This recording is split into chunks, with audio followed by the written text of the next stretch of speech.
too many times, feeling like it never ends. Back again, square one.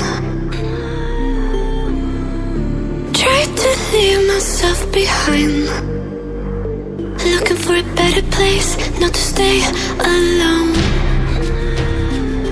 Gain our trust and you chose to break it. Ask for truth but you only fake it. Thought you said what we had was sacred. It's all lies, all lies. I was broken and isolated, but inside held the fire waiting. Not a word that you say can save this, so don't try. Salam Planter Indonesia. Assalamualaikum warahmatullahi wabarakatuh. Di malam hari yang berbahagia ini izinkan saya untuk mengajak para rekan-rekan petani kelapa sawit Indonesia, para planter dan para mahasiswa, bahwa kita pada saat ini sudah saatnya untuk menerapkan sebuah teknologi yang mungkin dulunya hanya berkaca terhadap pemupukan kelapa sawit menggunakan pupuk kimia atau pupuk organik yang rata-rata masih berada pada posisi idealisme masing-masing. Walaupun kesimpulannya adalah sebenarnya bagaimana bahwa pupuk organik dan pupuk kimia ini bisa saling melengkapi dan saling memberikan sebuah pengaruh yang terbaik bagi tanaman kelapa sawit. Namun pembahasannya kali ini adalah bukan itu, tapi adalah bagaimana teknologi yang bisa diterapkan oleh para petani, khususnya adalah petani kelapa sawit yang masuk ke generasi kedua, yaitu udah masa-masa replanting. Kenapa bahwa salah satu teknologi yang bisa kita gunakan adalah sekarang adalah bagaimana menggunakan jamur yang bermanfaat bagi tanaman kelapa sawit kita.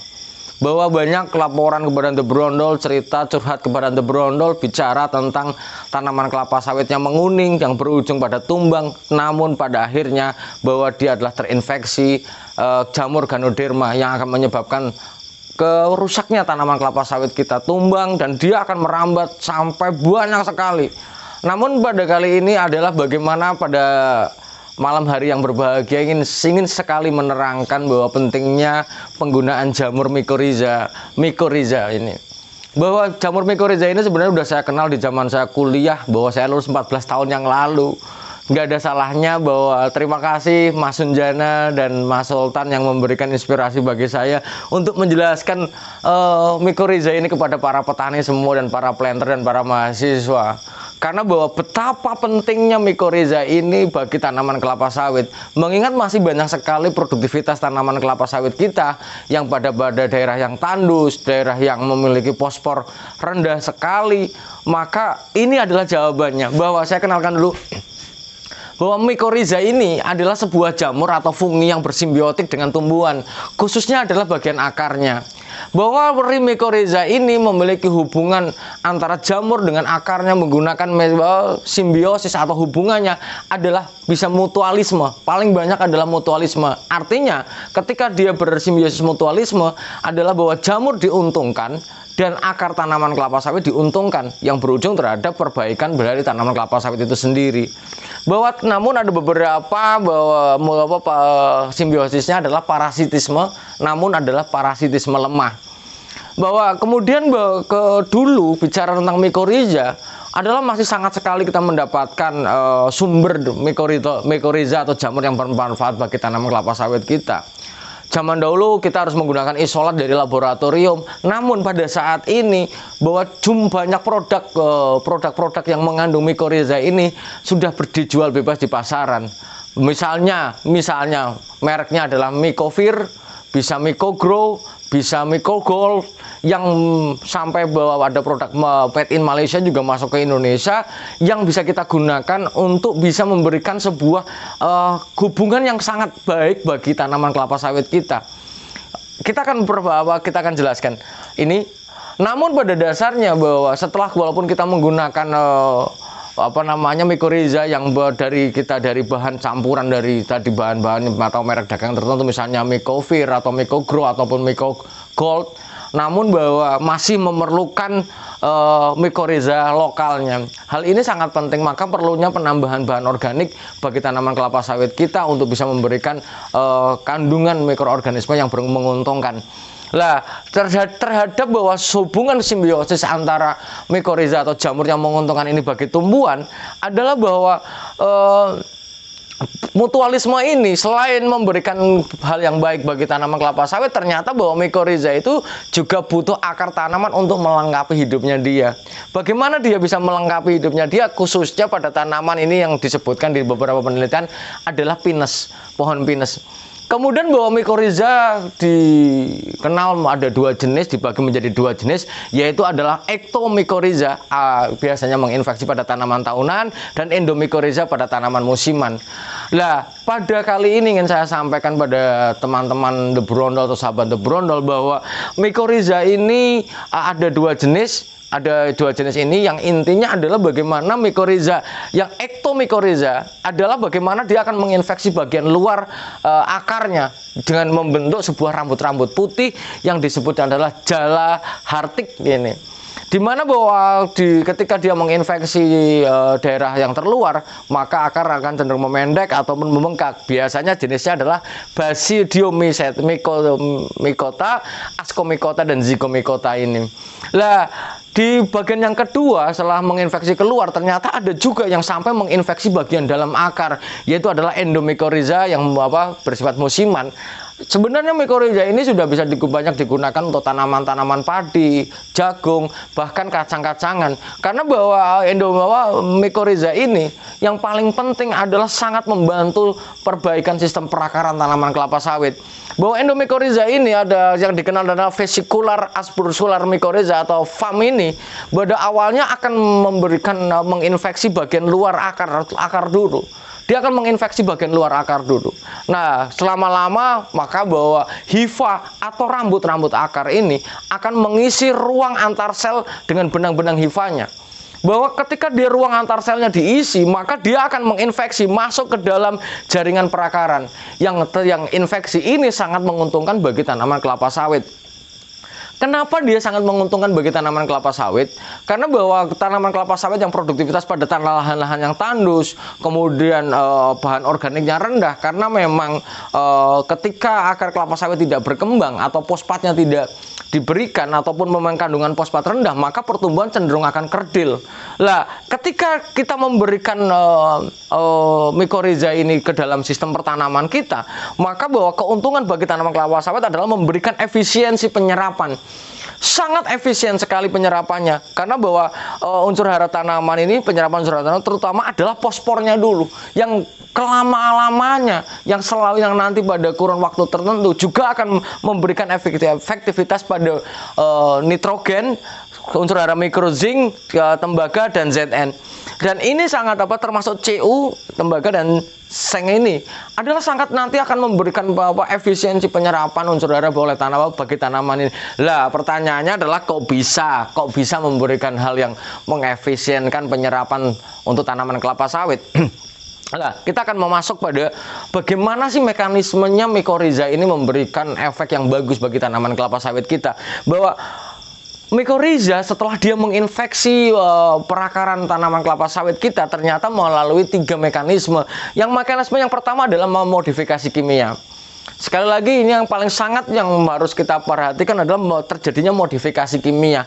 Ketika mikorizа sudah menginfeksi perakaran tanaman kelapa sawit, ternyata bahwa mikorizа pada akar akan membantu memodifikasi, membantu pengeluaran eksudat atau zat-zat atau asam-asam organik dan enzim fosfase sehingga akan berpengaruh terhadap pelarutan fosfat.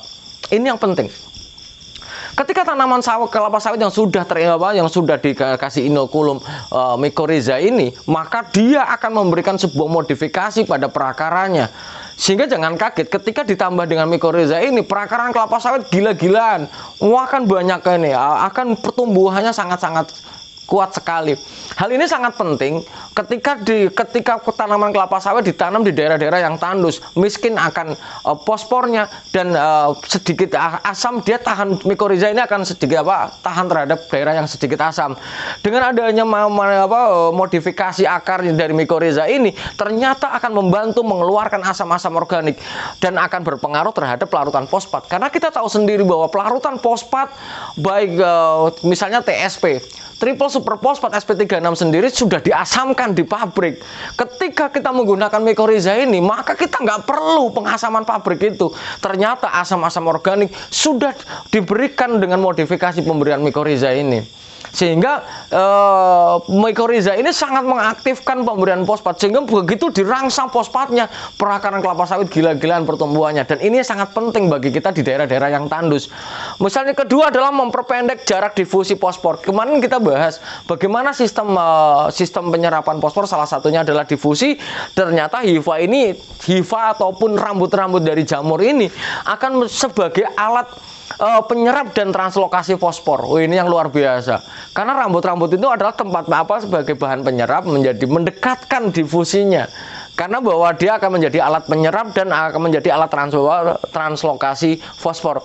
Dan yang nggak kalah penting, yang ketiga mekanismenya adalah bahwa hifa eksternal yang ada adalah juga membantu mempercepat daya tarik fosfor atau ion-ion ini terhadap dari hifa mikoriza ini. Inilah luar biasa mikoriza yang bisa kita terapkan. Pertanyaannya Pak Pendi, bagaimana mikoriza ini bisa kita gunakan di tanaman kelapa sawit? Mungkin bagi para petani semuanya yang baru mendengar namanya mikoriza, jangan kaget. Nggak ada salahnya kita coba. Kita bisa bayangkan penggunaan mikoriza ini di dalam memberikan kekebalan atau imunitas dari tanaman kelapa sawit. Penggunaannya hanya 50-25 gram saja. 25 gram sampai 30 gram bahan yang kita beli itu di dalam saat kita transplanting. Di saat kita transplanting, kita bisa menggunakan hanya 30 gram saja. Ketika dia ditransplanting usia 3 bulan, kemudian kita tanam 12 bulan, berarti nggak ada salahnya 9 bulan mereka jamur ini akan tumbuh berkembang pada larbek yang kita tanam. Ketika pertumbuhannya dengan menggunakan mikoriza, bahwa dilaporkan oleh Mas Sunjana memang pertumbuhannya memang luar biasa besar, ya wajar. Karena bahwa penyerapan fosfor optimal, efisiensinya bagus, maka nggak ada salahnya kita coba. Begitu ke penanaman hanya 100 gram saja. Lah ini sangat penting bagi daerah-daerah yang dilaporkan bahwa daerah yang miring dengan kondisi yang tandus, bahan organik yang rendah, maka nggak ada salahnya kita menggunakan 100 gram mikoriza ini. Kalau produk bebas saja, karena sampai dengan saat ini belum ada endorse. Kalau ada endorse kita bagi-bagi tuh. Ternyata Mycovir, Mycogrow atau Mycogold, Mycogold dari Malaysia bisa kita gunakan 100 gram saja. Ketika ini sudah dijadikan parameter yang sangat luar biasa kita gunakan untuk tanaman kelapa sawit kita. Wow, pertanyaannya.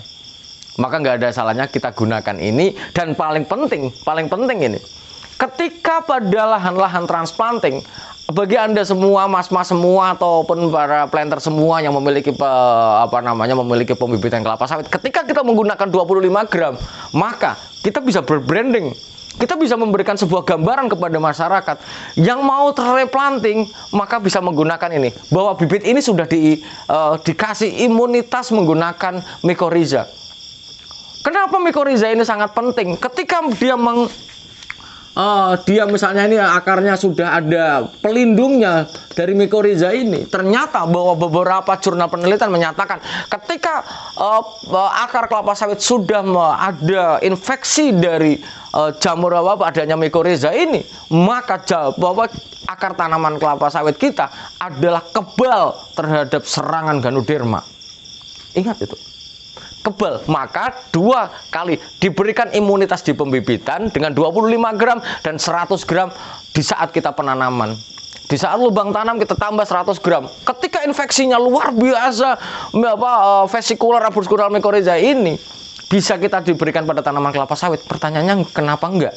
Karena ini sangat penting untuk melawan Ganoderma. Ketika merebak pada tanaman kelapa sawit kita, wow. Ada seorang petani 7 hektar sudah tumbang menyebar. Tak kira itu hanya tanamannya kuning-kuning saja. Ternyata begitu dikasih batang kelapa sawitnya, sudah mulai muncul dan jamurnya. Ini yang luar biasa bagi kita semuanya. Mohon kepada program-program yang sedang menjalankan program replanting, gunakanlah mikoriza ini. Nggak ada salahnya Bagaimana kita menangani Ganoderma sejak dini? Mungkin untuk Ganoderma akan kita bahas di part khusus. Intinya pada hari ini saya pengen mengenalkan, Pendi pengen mengenalkan pada para petani dan para planter semuanya bahwa kenapa nggak kita gunakan mycorrhiza ini sebagai bahan tambahan untuk memberikan imunitas pada tanaman kelapa sawit kita. Dan yang penting, ketika kita menggunakan mycorrhiza ini, dan beberapa teman di penyuluh pertanian juga menyampaikan bahwa mycorrhiza ini Pak Pendi banyak kita gunakan untuk penanaman kacangan. Ternyata beberapa penelitian, mycorrhiza sangat membantu bintil akar ketika kita penanaman kelapa sawit penanaman kacangan di lapangan. Kan penanaman kacangan, misalnya kita menggunakan Mucuna bracteata, PJ atau Pureria javanica ataupun CM, maka akan membantu bintil akar yang ada di lapangan. Apalagi Mucuna bracteata. Bintil akar dengan rhizobiumnya, maka wow, kita bisa mendapatkan nitrogen yang banyak sekali untuk lahan kita. Maka para planter dan para petani semuanya, nggak ada salahnya, ayo kita coba menggunakan mycorrhiza ini. Kita introduce pelan-pelan teknologi dan memberikan gambaran kepada masyarakat awam kita. Jangan sampai bahwa kita ketinggalan. Sudah menanam, kita rawat, ternyata kita habis dengan menggunakan Ganoderma ini. Mungkin itu saja yang dapat saya sampaikan, semoga bermanfaat dan semoga Allah memberikan saya, Anda semuanya kebahagiaan dan kesehatan tanpa syarat, dan semoga dimudahkan rezeki kita semuanya. Sehat selalu sahabat The Brondol semuanya, terima kasih. Salam planter Indonesia. Assalamualaikum warahmatullahi wabarakatuh.